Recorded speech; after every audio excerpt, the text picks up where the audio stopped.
आज जो हम लोग स्टार्ट कर रहे हैं उसका नाम है मतलब नाम in the sense last time start कर चुके हैं इलेक्ट्रॉन स्पिन।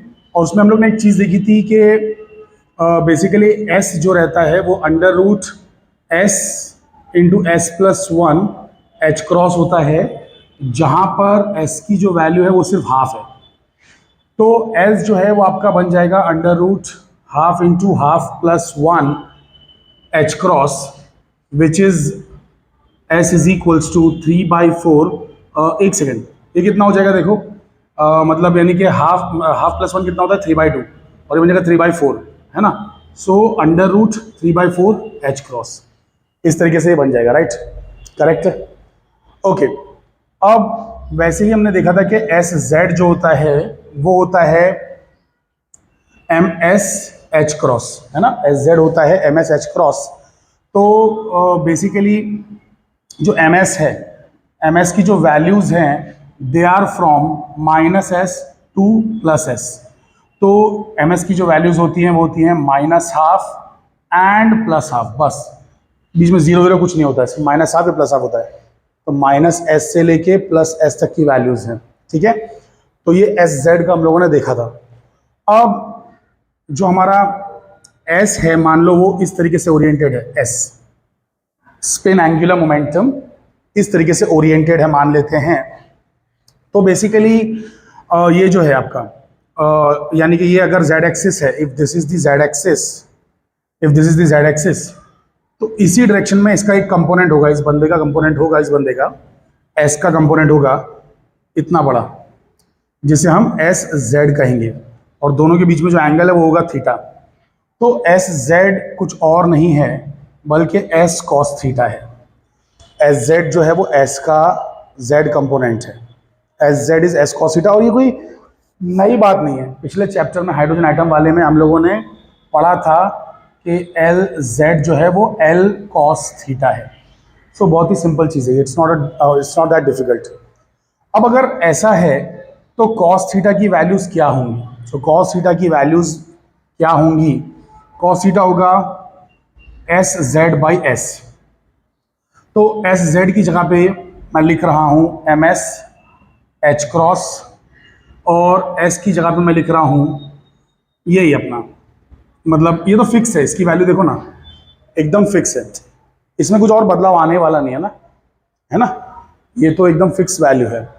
तो एस की जगह पे मैं लिख रहा हूँ ये पूरी चीज़, मतलब यानी कि रूट 3/4, या फिर ऐसा भी कर सकते हैं कि √3 रखें और 2 बाहर निकालें, क्योंकि 4 का रूट तो 2 होता है ना। और एच क्रॉस, ये एच क्रॉस कैंसिल हो जाएगा। अब एम एस की तो दो वैल्यूज है ना, एक -½ एक +½ है, तो दो केसेस आ जाएंगे। सो cos θ1 ले लेता हूँ मैं। तो cos θ1, वैसे हम लोग ने पहले 1 ऐसा कुछ लिखा नहीं था जब L का कर रहे थे, बट ठीक है 1 लिखो ना लिखो उससे कोई फर्क नहीं पड़ेगा, दो आने वाले हैं। सो cos θ इज एम एस की वैल्यू कितनी है? हाफ है, ठीक है, +½ पहली वाली +½ है, तो +½ और √3/2, +½ एंड √3/2, तो ये 2 कैंसिल हो जाएगा, तो 1/√3 आ जाएगा, 1/√3।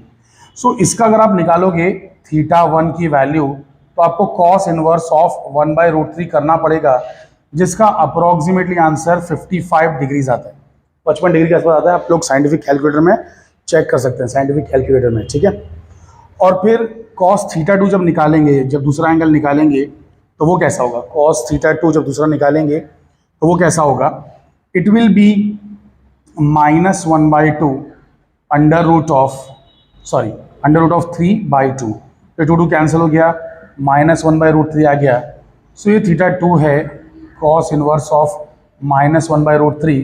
तो ये सेकेंड क्वाड्रेंट में लाई करेगा, सेकेंड क्वाड्रेंट में, बिकॉज नेगेटिव वैल्यू है cos की, और cos सेकेंड क्वाड्रेंट में नेगेटिव होता है, और इसकी वैल्यू अप्रोक्सीमेटली आप चेक करेंगे तो 125 डिग्रीज आएगी।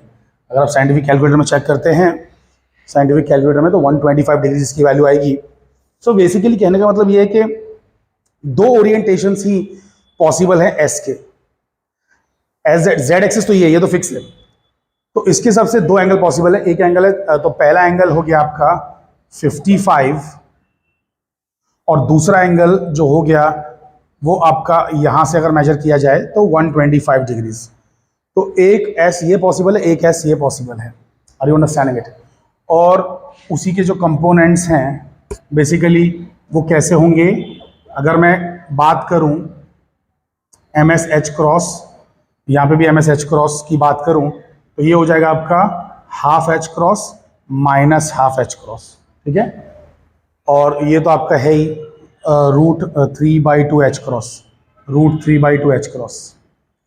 तो यहाँ पे एम एस एच क्रॉस क्यों लिख रहा हूँ? एस जेड है ना, S Z is M S H cross, S Z is M S H cross, ठीक है।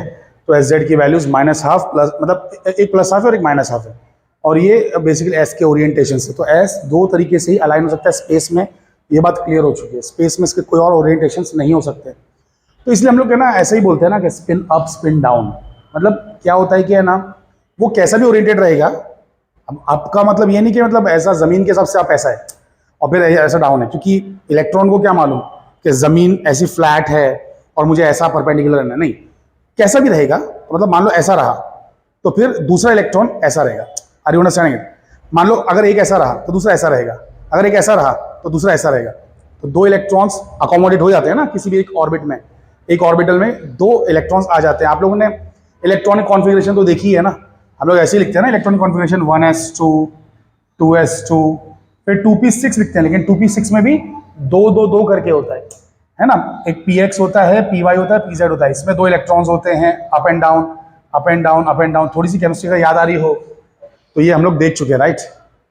तो बेसिकली कहने का मतलब ये है कि किसी भी ऑर्बिटल के अंदर अगर आप चेक करोगे तो दो ही इलेक्ट्रॉन्स आ सकते हैं। तो एक अगर स्पिन ऐसा है तो दूसरे का स्पिन ऐसा, मतलब ऐसा होगा, ऐसा ऐसा। Are you understanding it? एक मतलब इस तरीके से रहेगा, तो कुछ दो ओरिएंटेशंस रहेंगे एनीवे। तो मतलब स्पिन कैसी भी रहने दो, उसके कंपोनेंट्स ऐसे होंगे up and down.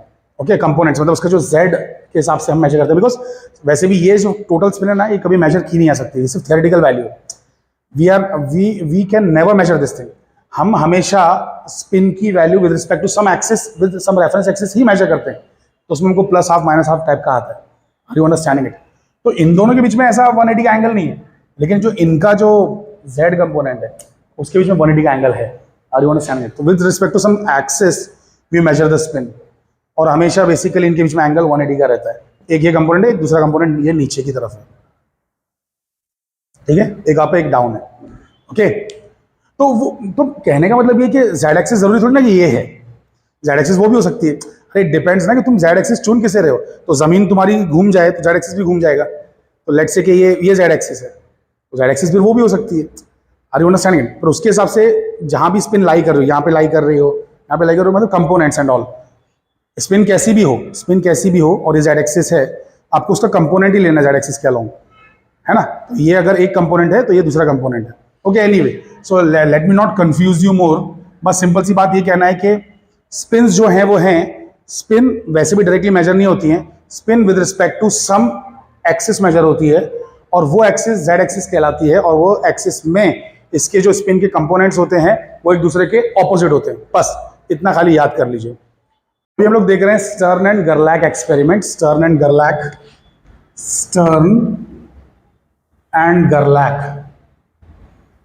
Experiment.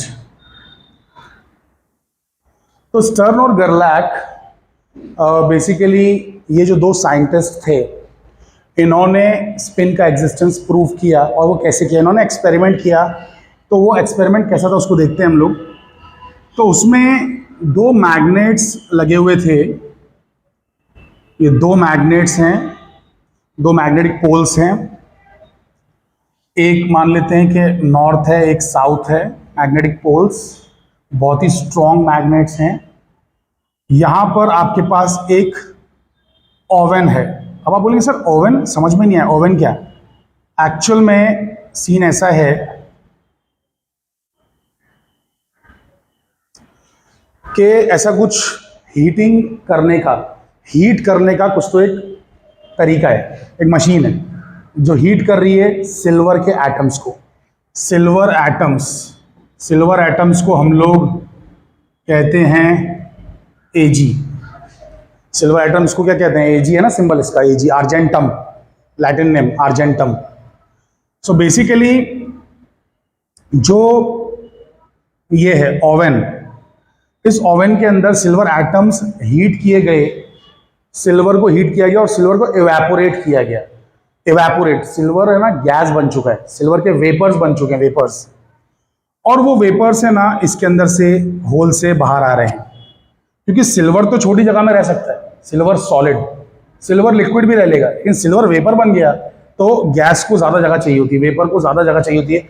Vapour और गैस में थोड़ा हालांकि बहुत माइन्यूट सा फर्क है, बट वेपर और गैस अभी फिलहाल आप सेम मान लीजिए। वो मैंने बताया है फर्स्ट ईयर बीएससी में थर्मोडायनेमिक्स में बताया है मैंने कि what is the difference between the vapour and the gas. चलिए एनीवे, सो बेसिकली मान लेते हैं कि गैस है ये, तो गैस ऑफ सिल्वर आइटम आई, और आपने क्या किया कि यहाँ पर कुछ इस तरीके से स्लिट्स लगा दी हैं कि जो ब्लॉक करेंगी, जो इधर जा रहा है इधर जा रहा है उसको, है ना, कहीं भी ऐसा जो स्ट्रे जा रहे हैं, astray, they are going astray, तो बेसिकली उनको रोकने के लिए स्लिट्स लगा दी गई, मतलब कुछ लगा दिए गए, ब्लॉक्स लगा दिए गए हैं, और ये स्लिट है, यहाँ से एक फाइन बीम मान लो इमर्ज होके आएगी, तो एक फाइन बीम निकल के आ रही है लाइक दैट। सो एक फाइन बीम ऑफ एटम्स निकल रही है, सिल्वर एटम्स, और ऐसा देखा गया कि ये बीम बेसिकली दो पार्ट्स में डिफ्लेक्ट हो रही है, दो पार्ट्स में डिफ्लेक्ट हो रही है। ये आपका जो है इस तरीके से एक कार्डबोर्ड है। अच्छा, वैसे मैंने 2D में 3D व्यू भी डाल दिया, जो कि गलत है, ये 3D व्यू हो गया, ये 2D व्यू है, साइड से दिखा रहा हूं, तो मुझे ऐसा नहीं करना चाहिए था, मुझे इसको 2D ही रखना चाहिए। तो बेसिकली यहां पर ये है स्क्रीन, तो स्क्रीन पर दो ऐसा करके रेज गिरी, मतलब ये सिल्वर एटम्स की बीम है ना दो पार्ट में बढ़ गई। अब ऐसा हुआ कैसे? ये जो मैग्नेट की पोल पीसेस है ना, ये मैग्नेट के पोल पीसेस, ये जस्ट दिखने में साइड से ऐसे दिख रहे हैं, लेकिन अगर तुम सामने से नहीं देखोगे, तो मैं सामने से भी थोड़ा इसका फोटो बनाता हूं, ऐसा डायग्राम, तो सामने से अगर देखोगे तो इनकी शक्ल कुछ अलग है, they look something like this, they are cut this way in a very weird manner.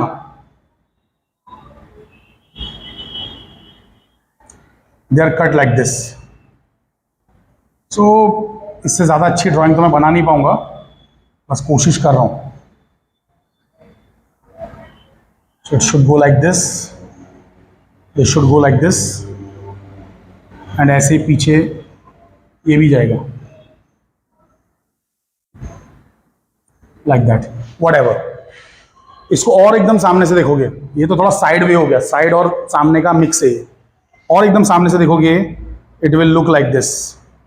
ये ऊपर का नॉर्थ पोल है और ये नीचे का साउथ पोल है, लेकिन जब बाजू में से देखोगे तो स्ट्रेट ही है ना, इसलिए एकदम स्ट्रेट दिख रहा है ये बाजू में से एकदम स्ट्रेट है, समझ में भी नहीं आएगा, अरे अंडरस्टैंडिंग कि इसमें ऐसा कुछ बना हुआ है। ओके, एनीवे भले इस वाले में थोड़ा समझ में आना चाहिए, बट एनीवे उसको भूल जाइए, अब इतना ज़्यादा 3D में सोचना नहीं। तो ये जो बीम है इसमें से निकल के ऐसा जा रही है, तो ये बीम जब निकल के आई तो ऊपर और नीचे के पार्ट में बढ़ गई। तो सिल्वर एटम दो पार्ट में बटे क्यों? अगर ये एक्सप्लेन कर दो तो काम हो जाएगा, हमें समझ में आ जाएगा कि हो क्या रहा है। So listen very carefully. Silver atom इसका जो इलेक्ट्रॉन है, इसका जो इलेक्ट्रॉनिक कॉन्फ़िगरेशन है, उसमें अगर आप ध्यान से देखोगे ना, तो लास्ट जो वैलेंस शेल है ना, उसमें सिर्फ एक ही इलेक्ट्रॉन है। सिल्वर का अगर आप चेक करोगे इलेक्ट्रॉनिक कॉन्फ़िगरेशन, तो लास्ट शेल में, वैलेंस शेल में एक ही इलेक्ट्रॉन है। So only one electron in valence shell. So valence shell में एक इलेक्ट्रॉन है, और वो भी किस में है? एस ऑर्बिटल में है, एस ऑर्बिटल में। तो हम लोग कहते हैं कि Ag atoms are in S state. ये सब स्टेट्स के बारे में डिटेल में यहां पे नहीं जानना है हमें, बट ऐसे स्टेट्स होते हैं। तो basically S state, P state, ऐसे करके स्टेट्स होते हैं। जैसे एसपीडीएफ ऑर्बिटल्स होते हैं, वैसे एटम के भी स्टेट्स होते हैं एसपीडीएफ टाइप के। तो एस स्टेट में है सिल्वर का एटम, और आपको मालूम होना चाहिए कि एस ऑर्बिटल या एस स्टेट में L इज इक्वल्स टू 0 होता है। याद करो, L इक्वल्स टू 1 लिखा तो वो p ऑर्बिटल होता है, L इक्वल्स टू 2 लिखा तो वो d ऑर्बिटल होता है। तो हमको ये सब नहीं देखना है, हमको खाली ये देखना है L इक्वल्स टू 0, क्योंकि s ऑर्बिटल में है इलेक्ट्रॉन, तो L इक्वल्स टू 0। तो इसका ये मतलब हुआ कि जो एंगुलर मोमेंटम है, ऑर्बिटल एंगुलर मोमेंटम L, वो हो जाएगा √L into L plus 1 h यानी कि 0 h यानी कि 0। सो एंगुलर मोमेंटम की वैल्यू 0 आएगी। समझ रहे हो कि नहीं समझ रहे हो? अब जब angular momentum, orbital angular momentum 0 है, तो जो magnetic energy due to angular momentum है, E magnetic due to angular momentum है, वो भी 0 हो जाएगी। क्योंकि ई मैग्नेटिक होता क्या है? It is mu dot B. Mu is magnetic moment, mu is magnetic moment and B is the magnetic field, sorry minus mu dot B. और यहां पे म्यू जो रहता है वो म्यू एल रहता है, यहां पर एल के मामले में। वैसे ही सेम टू सेम जब स्पिन की बात करूंगा तो ई मैग्नेटिक यहां जाएगा एस, ये 0 नहीं है सॉरी, हाँ, इसका minus mu S dot B लिखना होगा, है ना? जैसे उसका minus mu L dot B लिखा है, यहां पे minus mu S dot B लिखना होगा। मैग्नेटिक फील्ड का स्पिन मैग्नेटिक मोमेंट के साथ इंट्रैक्शन। जैसे यहां पे क्या था? मैग्नेटिक मोमेंट का ऑर्बिटल मैग्नेटिक मोमेंट के साथ इंट्रैक्शन। नाउ लिसन, ये 0 कैसे हुआ? क्योंकि आपको पता होना चाहिए कि म्यू एल जो है, म्यू एल, उसका जो फॉर्मूला है it is minus E/2m L। ये हम लोग डिराइव कर चुके हैं पिछले चैप्टर में, डिराइव कर चुके हैं पूरा डिटेल में। So mu L is minus E/2m into L, ठीक है? ये हम लोग डिराइव कर चुके हैं। सो ये फॉर्मूला है। तो जब एल ही 0 हो गया तो म्यू एल भी 0 हो गया और म्यू एल डॉट बी भी 0 हो गया, ठीक है? अब यहां पे क्या है? म्यू एस का क्या सिस्टम है? तो म्यू एस का मैं आपको बता देता हूं। म्यू एस इज 2, अच्छा माइनस भी लिखना है, सॉरी। सो 2 E/2m और यहां पे आता है S, स्पिन और spin angular momentum, spin angular momentum, और ये है स्पिन मैग्नेटिक मोमेंट, ये है ऑर्बिटल मैग्नेटिक मोमेंट, ये है ऑर्बिटल एंगुलर मोमेंटम, ठीक है? तो इस तरीके से हमें लिखना होता है। अब आप बोलेंगे कि सर इसमें E/2m था, तो इसमें 2E/2m कहां से है? एक्चुअली इसमें 2 हमें लगाना पड़ा बाद में। थियोरी में हमारे पास इसका डायरेक्टली एक्सप्लेनेशन नहीं था, हमने लगाया एक्सपेरिमेंटल वैल्यू से मैच करने के लिए, ताकि थियोरी एक्सपेरिमेंट से अग्री करे, इसलिए 2 का फैक्टर डालना पड़ा। तो इसको ऐसा करके आप खाली समझ लीजिए कि this is like some constant that we have introduced to balance out the equation. जैसे काइनेटिक एनर्जी का अगर आप डायमेंशनल एनालिसिस से फॉर्मूला बनाएंगे तो आपको खाली mv² मिलेगा। अपन ने 11वीं में मेजरमेंट चैप्टर में डायमेंशनल एनालिसिस किया हुआ है, तो काइनेटिक एनर्जी इज mv² आपको मिलेगा। लेकिन ये जो हाफ का फैक्टर आता है ये एक्सपेरिमेंटली मिलता है, एक्सपेरिमेंटली लगाना पड़ता है ना, ताकि एक्सपेरिमेंट और थियोरी मैच हो, ऐसा, इसलिए वो हाफ का फैक्टर इंट्रोड्यूस करना पड़ता है। तो वैसे यहाँ पे 2 का फैक्टर ही इंट्रोड्यूस करना पड़ता है, वरना फिर वैल्यूज मैच नहीं होती। एक्सपेरिमेंटली जो वैल्यूज दिख रही हैं उससे वो थियोरेटिकल जो कैलकुलेशन मैच नहीं हो रहा है, तो थियोरी में चेंज लाके हमने यहाँ पे ये कर दिया। Are you getting the point? समझ पा रही हैं हम कि नहीं? Okay fine. So now listen, अब इसमें होगा क्या? देखिए, ध्यान से देखिए, ये जो मैग्नेट हैं ये मैग्नेटिक फील्ड बी प्रोड्यूस कर रहे हैं, है ना? मैग्नेटिक फील्ड बी प्रोड्यूस कर रहे हैं, और जो सिल्वर का जो एटम है उसके पास, हर एटम के पास जो इलेक्ट्रॉन्स होते हैं ना, उसके पास 2 तरीके की मैग्नेटिक एनर्जी होती है, 2 तरीके की, एक तो ऑर्बिट की वजह से और एक स्पिन की वजह से। लेकिन सिल्वर के पास नहीं है, सिल्वर और सिल्वर जैसे लोगों के पास नहीं है। क्यों नहीं है?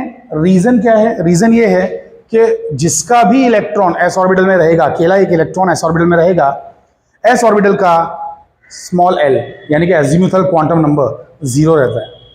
अजीमुथल क्वांटम नंबर 0 रहता है तो l 0 है, तो यानी कि ये वाली एनर्जी नहीं रहेगी, तो सिल्वर के पास ये एनर्जी नहीं है। तो ये रास्ते का कांटा एक्चुअली हट गया, ये रास्ते का कांटा हट गया। अब आप बोलेंगे सर रास्ते का कांटा आप इसको क्यों बोल रहे हैं? इसलिए बोल रहा हूं बिकॉज स्पिन साबित करना है, स्पिन साबित करना है तो ये नहीं होना चाहिए, इसलिए सिल्वर एटम चुने गए। ये नहीं होना चाहिए क्योंकि अगर ये रहेगा तो मैग्नेटिक फील्ड के साथ ये इंटरेक्ट करेगा, तो हो सकता है कि 2, 3, 4, 5 ओरिएंटेशंस हो, तो यहां पर भी 2, 3, 4, 5 लाइंस बने, तो आप साबित नहीं कर पाओगे कि स्पिन सच में +½ -½ टाइप की कोई चीज होती है। क्योंकि आपको पता नहीं चलेगा ना, क्योंकि दो तरीके की मैग्नेटिक एनर्जीज हो जाएंगी और आपको पता नहीं चलेगा कि ये पैटर्न जो बन रहा है 1 2 3 4 5, ये बीम के अभी तो 2 भाग हुए हैं, 2 पार्ट्स हुए हैं, हो सकता है 5 पार्ट्स हो जाए, तो आप बता नहीं पाएंगे ना कौन सा किसकी वजह से है। तो spin plus half minus half साबित नहीं कर पाएंगे। तो स्पिन प्लस हाफ है माइनस हाफ है, सिर्फ 2 ही चीजें, वो साबित करने के लिए स्पिन का होना जरूरी है, लेकिन एंगुलर मोमेंटम जो ऑर्बिटल वाला है वो होना नहीं चाहिए। तो अच्छा हुआ कि सिल्वर एटम चुना, कि जिससे ही रास्ते का कांटा हट गया।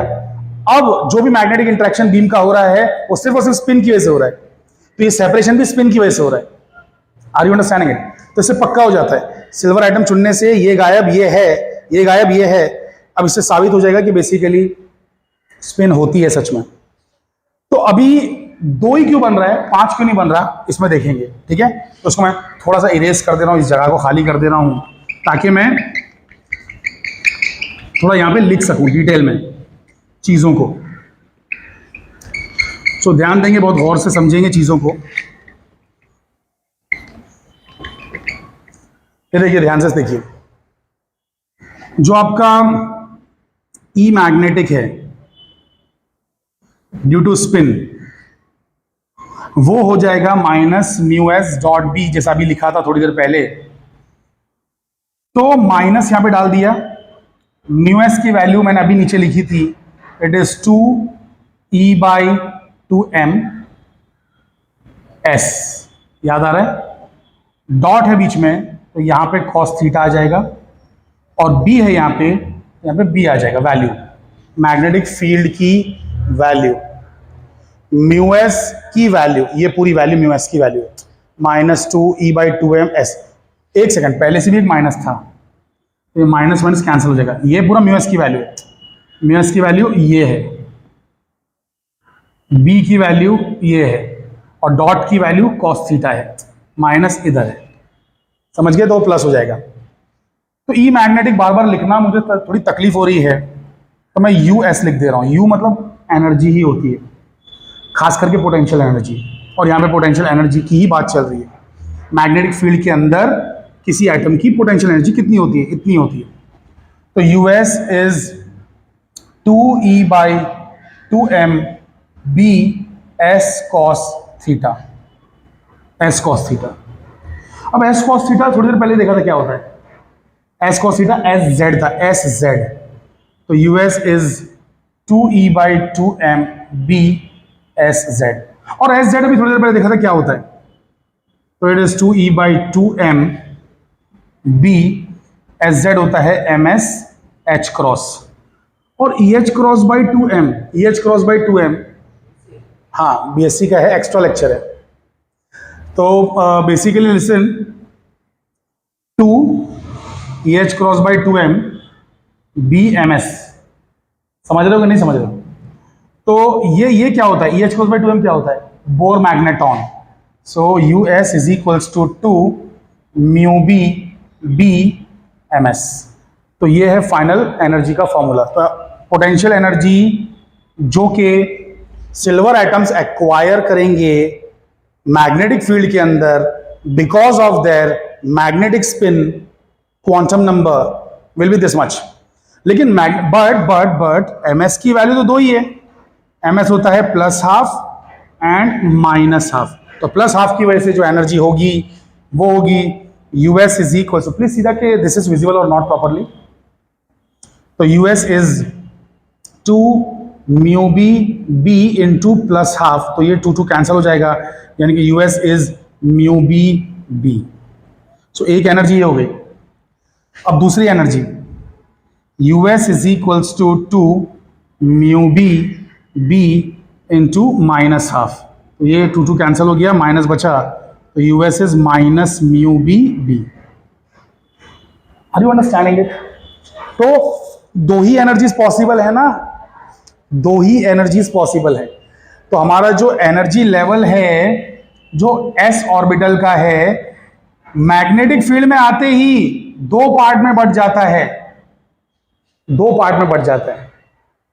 और इस वजह से जो ट्रांजिशंस होते हैं कहीं से भी एक ट्रांजिशन यहां होगा, एक ट्रांजिशन यहां होगा। अगर दुनिया में ऐसा नहीं हो रहा होता, दुनिया में ये चीज एक ही होती, जैसे एक है, अगर ये नहीं हो रहा था, हो रहा होता, स्पिन अगर एग्जिस्ट नहीं करती, magnetic spin quantum number ms exist नहीं कर रहा होता तो ये दो चीज अलग अलग नहीं होती, ये एक ही लाइन होती और फिर एक ही ट्रांजिशन होता, एक ही एनर्जी, एक ही फ्रीक्वेंसी, एक ही वेवलेंथ बाहर निकलती। लेकिन अब दो निकल रही है, इसलिए हमने कहा था ना कि एच अल्फा की दो निकलती है।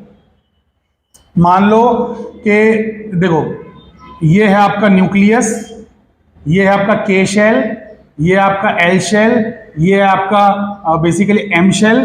तो ये n इक्वल्स टू 3 है, ये n इक्वल्स टू 2 है, ये n इक्वल्स टू 1 है। तो हाँ, एच अल्फा लाइन कौन सी है? 3 से 2 में जाने वाली लाइन, 3 से 2 में जाने वाली लाइन।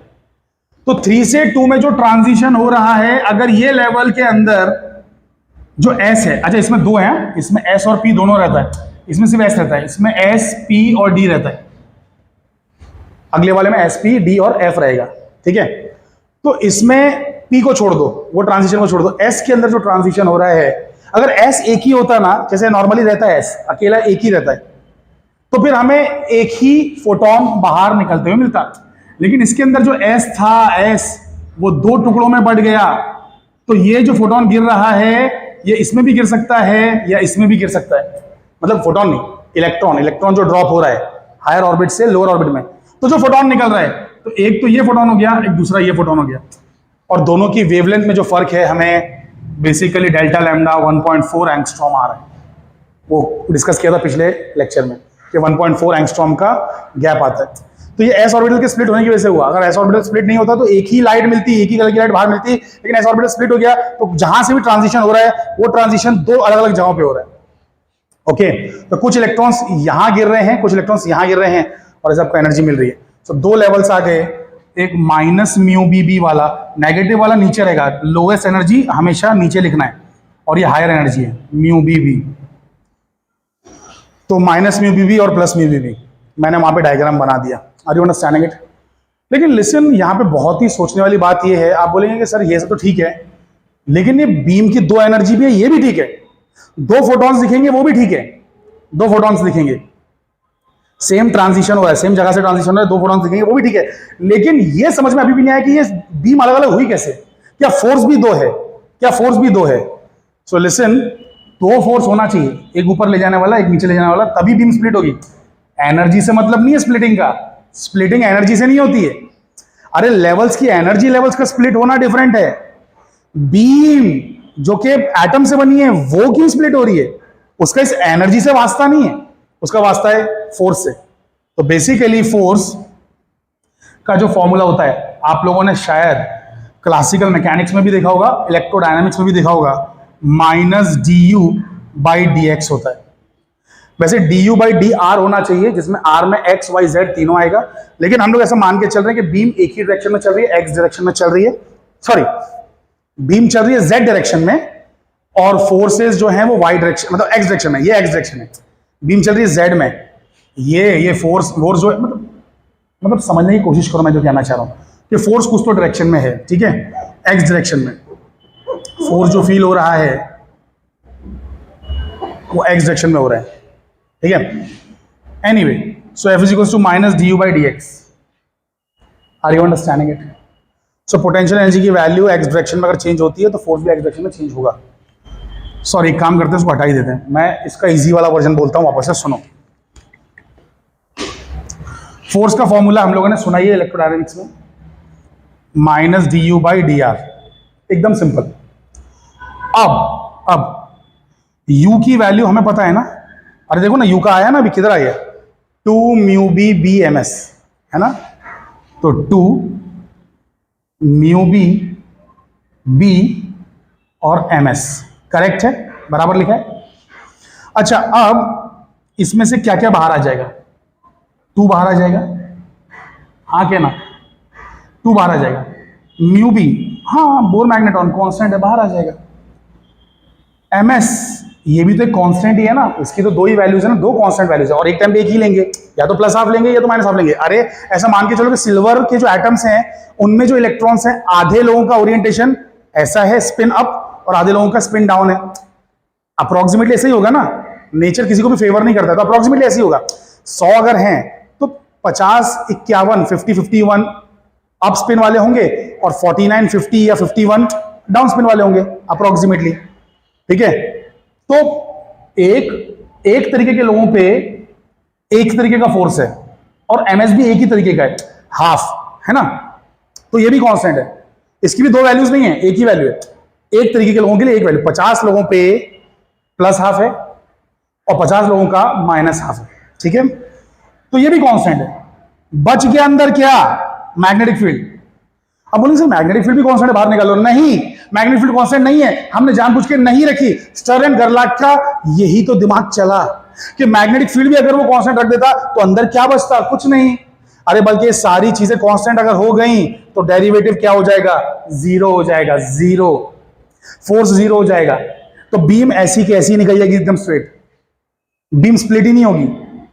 लेकिन मैग्नेटिक फील्ड अगर टेढ़ी मेढ़ी है, मैग्नेटिक फील्ड टेढ़ी मेढ़ी है, और टेढ़ी मेढ़ी क्यों है, अरे क्योंकि शक्ल देखो ना इसकी, ये टेढ़ी मेढ़ी शक्ल है बिल्कुल, मैग्नेटिक पोल पीसेस की शक्ल ही टेढ़ी मेढ़ी है। तो मैग्नेटिक फील्ड नॉन होमोजीनियस है, कांस्टेंट नहीं है, it is varying, it is changing. तो चेंजिंग है तो डेरिवेटिव एग्जिस्ट करेगा, इसका डेरिवेटिव जीरो नहीं होगा तो फोर्स एग्जिस्ट करेगा। और फिर फोर्सेस दो अलग अलग लोगों पे अलग अलग तरीके के होंगे। तो एक फोर्स होगा पहले तरीके के लोगों पे F1, वो है -2 mu B B into plus half D B by D R, एक फोर्स ये। और दूसरा फोर्स है -2 mu B into minus half D B by D R. तो ये दो फोर्सेस की वजह से हमें दो बीम्स मिल रही है। Are you understanding it? एक बीम, दो बीम बन रही है फोर्सेस की वजह से, एनर्जी की वजह से नहीं। एनर्जी की वजह से दो फोटॉन्स दिखेंगे, एनर्जी लेवल सेपरेट होंगे, बट बीम सेपरेट नहीं होगी। सो बीम सेपरेट हो रही है दो फोर्सेस की वजह से। तो ये बात हम लोगों को समझ में आ जानी चाहिए कि बीम जो स्प्लिट हो रही है दो फोर्सेस की वजह से हो रही है। अच्छा, अभी ये जो मैंने साइडवेज दिखाया है, साइड से दिखाया है, इसके सामने से व्यू अगर देखोगे ना, सामने से, तो it looks like this, it looks like this, like this. अब ये ऐसा अजीब सा क्यों दिख रहा है, बड़ा बड़ा अजीब सा है ये शेप। हमारा क्लासिकल एक्सपेक्टेशन क्या है? Classical expectation is like this, classically it should look like this. अच्छा, बाय द वे, अगर मैग्नेटिक फील्ड कांस्टेंट होती, फोर्स जीरो होता, तो आपको कुछ भी नहीं दिखता। क्या दिखता मालूम है? खाली ऐसी स्ट्रेट लाइन दिख जाती। स्ट्रेट लाइन क्यों दिख जाती? क्योंकि बीम स्प्लिट ही नहीं होती ना, बीम जाके एक ही जगह टकराती तो बस ऐसी स्ट्रेट लाइन आती। बीम स्प्लिट हो गई तो ऐसा दिख रहा है। क्लासिकली ये रिजल्ट एक्सपेक्टेड है, क्लासिकली ये रिजल्ट एक्सपेक्टेड क्यों है? रीजन ये है कि क्लासिकल मैकेनिक्स में स्पेस क्वांटाइजेशन नहीं होता है, स्पेस क्वांटाइजेशन नहीं होता है। तो यानी कि स्पिन ऐसी भी हो सकती थी, ऐसी भी हो सकती थी, ऐसी भी हो सकती थी, ऐसी भी हो सकती थी, ऐसी भी हो सकती थी, ऐसी भी, मतलब हर स्पिन पॉसिबल थी। और हर स्पिन पॉसिबल है तो एनर्जीज भी, तो हर एनर्जी पॉसिबल है। क्वांटम मैकेनिक्स में दो स्पिन पॉसिबल है, एक तो ये वाली स्पिन और ये वाली स्पिन, इसलिए तो दो एनर्जी पॉसिबल है खाली, इसलिए सिर्फ दो एनर्जी पॉसिबल है, इसलिए आपको सिर्फ दो पार्ट में स्प्लिट होते हुए मिल रहा है। लेकिन जस्ट इमेजिन करो कि अगर स्पिन हर तरीके की पॉसिबल हो, और क्लासिकल मैकेनिक्स में अलाउड है, क्लासिकल मैकेनिक्स में, न्यूटन के मैकेनिक्स में अलाउड है हर तरीके की चीजें, लेकिन इसलिए तो वो अप्लाई नहीं होता है ना न्यूटन मैकेनिक्स, क्योंकि न्यूटन मैकेनिक्स कहता कुछ और है, वो कहता है, लेकिन क्वांटम मैकेनिक्स जो कह रहा है वैसे ही हो रहा है। क्वांटम मैकेनिक्स कहता है दो स्पिन होगा, क्लासिकल मैकेनिक्स कहता है कुछ भी स्पिन हो सकता है, जैसे कि प्लैनेट्स भी कोई भी स्पिन पे रोटेट कर सकते हैं, कोई भी स्पिन पे रोटेट कर सकते हैं। तो बेसिकली कोई भी स्पिन अगर होगी तो हर तरीके की एनर्जी होगी, तो बीच में से लेके ऊपर तक हर जगह तक भरा भरा रहेगा, वो सारी एनर्जीज पॉसिबल है ना। तो बीम के लाखों टुकड़े होंगे और यहां से आते पूरा फिल कर लेंगे। लेकिन क्योंकि एटॉमिक वर्ल्ड में क्लासिकल लॉज अप्लाई नहीं होते हैं, स्पेस क्वांटाइजेशन नाम की चीज एग्जिस्ट करती है, तो स्पिन दो ही तरीके की है और दो ही तरीके की होने की वजह से आपको ऐसा स्प्लिट मिल रहा है। पर सवाल यह है कि दो लाइन क्यों नहीं मिल रही? ऐसा दो लाइन क्यों नहीं मिल रही? दो बीम है तो दो लाइन मिलना चाहिए ना, जुड़ा हुआ क्यों मिल रहा है? तो रीजन ये है कि ये जो हमने नॉन होमोजीनियस फील्ड बनाई है, नॉन यूनिफॉर्म फील्ड बनाई है, ये बीच में बहुत स्ट्रांग है, बहुत स्ट्रांग है, तो सेपरेशन ज्यादा है, फोर्स बड़ा है। लेकिन थोड़ा बाजू में निकलेंगे ना, इधर इधर साइड पे, तो फील्ड कमजोर होती जाएगी, कमजोर, और इसके जस्ट बाहर तो फील्ड खत्म ना, फील्ड गायब, तो सेपरेशन भी बंद हो जाएगा। अरे बीम सेपरेट बीच में तो एकदम हो गई, लेकिन बीम भी एकदम कोई पतली लाइन थोड़ी ना है, थोड़ी मोटी है ना बीम भी, तो यहां तो ऐसा हो गई। थोड़ा बाजू में देखेंगे तो थोड़ा कम सेपरेट है, और कम सेपरेट है, और कम सेपरेट, और गायब, सेपरेशन ही नहीं है, सेपरेशन ही नहीं है। Are you understanding it? क्योंकि साइड में फील्ड ही कमजोर है, यहां पे फील्ड बहुत ही स्ट्रांग है, तो यहाँ पे फील्ड थोड़ी कमजोर है, यहाँ पे फील्ड और कमजोर है, और यहाँ पे फील्ड गायब हो चुकी है, मतलब ऑलमोस्ट गायब हो चुकी है। Are you understanding it? समझ पाए मैं क्या कह रहा हूँ? फील्ड यहाँ पे बहुत स्ट्रॉन्ग है, बीच में it's very very very very strong, फिर बाद में फील्ड कमजोर है। ठीक है, तो इसीलिए बीच में सेपरेशन ज्यादा है और बाद में सेपरेशन कम है, और कम होते होते वो लिप्स वाला शेप आ रहा है ना, होठों का शेप आ रहा है। Are you understanding it? तो बेसिकली स्टर्न एंड गरलैक ने जो ये किया, इसकी वजह से इन दोनों को नोबेल प्राइज दिया गया, क्योंकि इन्होंने स्पिन साबित कर दिया, which is a very very fantastic thing. Are you understanding it? So this is indeed a great experiment that proves the existence of spin. सो इसके आगे की जो कहानियां हैं, Pauli exclusion principle, Hund's rule and anti symmetric and symmetric wave functions, ये सब हम लोग नेक्स्ट लेक्चर में देखेंगे। See you tomorrow. Okay, thank you.